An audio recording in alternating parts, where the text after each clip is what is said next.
नमस्कार। कभी कभी कुछ गीत ऐसे होते हैं ना, जिन्हें सुनकर लगता है कि ये सिर्फ धुन नहीं है, ये तो पूरे देश की आवाज है, उसकी आत्मा की गूंज। आज हम एक ऐसे ही गीत, राष्ट्र की जय चेतना के गहरे समुंदर में गोता लगाने वाले हैं। ये कोई साधारण संगीत नहीं, बल्कि भारत की रूह का, उसकी चेतना का आईना है। तो चलिए साथ मिलकर इसकी एक एक परत को खोलते हैं और समझते हैं कि इसमें क्या खास है। देखिए, गीत की शुरुआत ही इसकी नींव रख देती है। ये सीधे सीधे जुड़ता है वंदे मातरम से, वो नारा जो भारत के स्वतंत्रता संग्राम का प्रतीक बन गया, जिसने लाखों लोगों को एक नई प्रेरणा दी। तो ये सिर्फ एक गीत नहीं है, ये एक घोषणा है, राष्ट्र की उस विजयी भावना और देशभक्ति की प्रेरणा का एक उत्सव जो हर भारतीय के दिल में बसता है। अच्छा, अब यहाँ से गीत हमें एक बहुत ही अद्भुत ध्वनि यात्रा पर ले जाता है। इसका जो पहला छंद है ना, वो भारत की आत्मा को आवाज देने वाली ध्वनियों को एक साथ पिरोता है। ये बताता है कि राष्ट्रीय चेतना सिर्फ कोई हवा में सोचा हुआ विचार नहीं है, बल्कि एक जीता जागता एहसास है जिसे सच में सुना और महसूस किया जा सकता है। वंशी की वो मनमोहक धुनें, झल्लरी की वो लयबद्ध झंकार और शंख की वो शक्तिशाली गूंज। सोचिए, ये सिर्फ साज नहीं है, इस गीत में ये राष्ट्र की धड़कन बन जाते हैं, उसकी जीवन शक्ति, उसका प्राण। ये वो सदियों पुरानी आवाजें हैं जो इस जमीन के कण कण में गूंज रही हैं। तो ये जो तीन ध्वनियां हैं ना, ये मिलकर एक बहुत ही पावरफुल तस्वीर बनाती हैं। देखिए, वंशी वो भगवान कृष्ण की दिव्यता और हमारी संस्कृति की पहचान है। फिर है झल्लरी, जो मंदिरों में गूंजती भक्ति की लय है, वो जो एक साथ मिलकर ताल देती है। और फिर शंख, हर शुभ शुरुआत और जीत का पवित्र नाद। अब सोचिए, जब ये तीनों एक साथ गूंजते हैं तो क्या बनता है? बनती है भारत की आत्मा की आवाज। ध्वनि की इस दुनिया से निकलकर गीत हमें और भी गहरा ले जाता है। कहाँ? अपनी आध्यात्मिक और दार्शनिक जड़ों तक। यहाँ पर राष्ट्रीय चेतना को सिर्फ सुना नहीं जाता, बल्कि उसे भारत के महान महाकाव्यों और धर्म ग्रंथों के जरिए समझा और महसूस किया जाता है। ये पंक्तियां बहुत गहरी हैं। ये गीत को भारतीय संस्कृति के दो सबसे मजबूत स्तंभों से जोड़ती हैं, एक रामायण और दूसरी भगवद गीता। तो अब ये गीत सिर्फ एक गीत नहीं रह जाता, ये उन महाकाव्यों के शाश्वत ज्ञान और उसूलों का प्रतीक बन जाता है जो आज भी हमारा मार्गदर्शन करते हैं।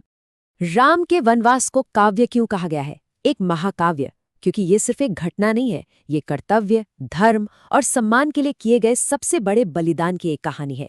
ये वो अमर गाथा है जो सदियों से पीढ़ियों को ये सिखाती आई है कि राष्ट्र और धर्म के लिए त्याग कितना बड़ा हो सकता है।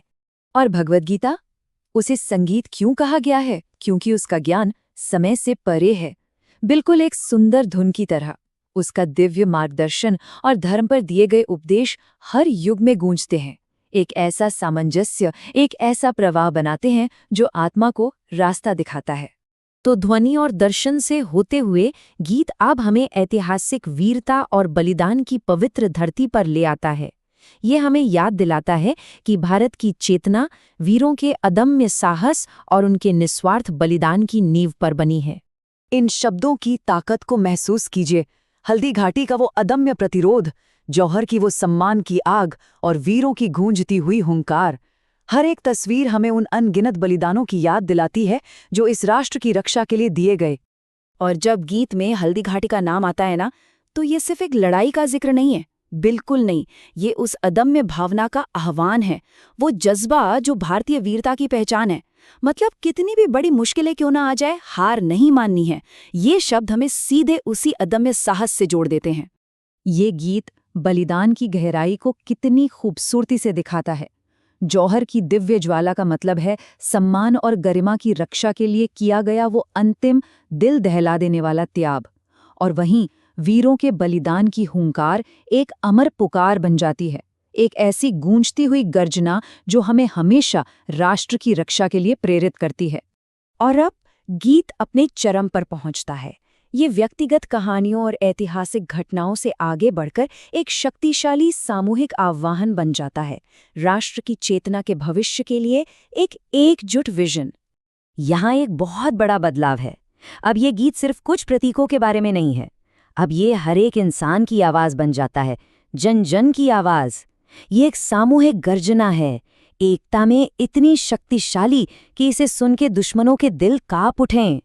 और जानते हैं, यही इस गीत का सबसे शक्तिशाली संदेश है कि राष्ट्रीय चेतना इतिहास की किताबों या दार्शनिक ग्रंथों में बंद नहीं है। नहीं, ये एक जीवित, सांस लेता हुआ गान है जो हर एक नागरिक की आवाज में मौजूद है। यही तो है एकता की असली ताकत। तो देखिए, इस गीत ने हमें कितनी जबरदस्त यात्रा कराई है। संस्कृति की ध्वनियों से शुरू होकर दर्शन की गहराई में उतरते हुए, बलिदान के इतिहास को सलाम करते हुए और आखिर में सभी लोगों के लिए एकता के एक शक्तिशाली आह्वान के रूप में ये खत्म होता है। ये सच में राष्ट्र चेतना की एक मुकम्मल तस्वीर बनाता है। और ये सब हमें एक बहुत गहरे सवाल के पास लाकर छोड़ देता है। सोचिए जरा कि आखिर संगीत और कविता में ऐसी कौन सी ताकत होती है, ऐसा क्या जादू होता है कि वो किसी पूरे राष्ट्र की आत्मा को, उसकी पहचान को अपने अंदर समेट लेती है।